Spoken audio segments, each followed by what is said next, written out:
الحمد لله رب العالمين الصلاة والسلام على خاتم النبيين وعلى آله وصحبه أجمعين أما بعد فأعوذ بالله من الشيطان الرجيم بسم الله الرحمن الرحيم قال الله تعالى في سورة النساء يستخفون من الناس ولا يستخفون من الله وهو معهم إذ يبيتون ما لا يرضى من القول وكان الله بما يعملون محيطا۔ ترجمہ: یہ لوگوں سے تو چھپتے ہیں اور خدا سے نہیں چھپتے، حالانکہ جب وہ راتوں کو ایسی باتوں کے مشورے کیا کرتے ہیں جن کو وہ پسند نہیں کرتا، ان کے ساتھ ہوا کرتا ہے اور خدا ان کے تمام کاموں پر احاطہ کیے ہوئے ہے۔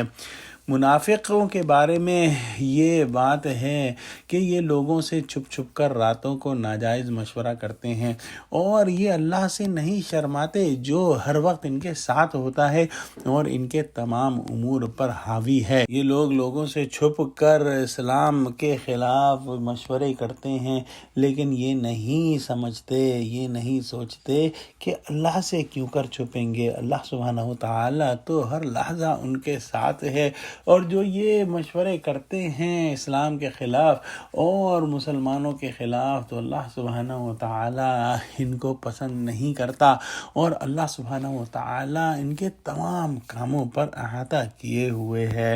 اگلی آیت میں ارشاد فرمایا: ہاں انتم ہؤلاء جادلتم عنہم فی الحیاۃ الدنیا فمن یجادل اللہ عنہم یوم القیامۃ ام من یکون علیہم وکیلا۔ ترجمہ: بھلا تم لوگ دنیا کی زندگی میں تو ان کی طرف سے بحث کر لیتے ہو، قیامت کو ان کی طرف سے خدا کے ساتھ کون جھگڑے گا اور کون ان کا وکیل بنے گا؟ جو منافق چور تھا اس کی قوم اور گھر والوں نے اس کی طرفداری کے اندر بحث و مباحثہ کیا۔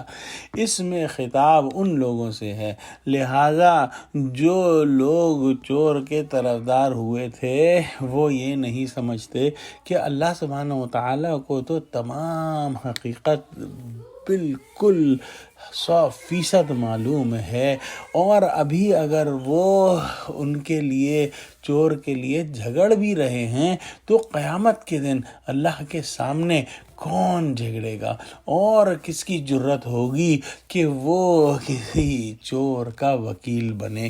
لہٰذا ان لوگوں کو اس بات میں نصیحت ہے کہ جو ہے کسی چور خطا کار کی طرف سے حجت بازی اور مجادلہ نہ کریں۔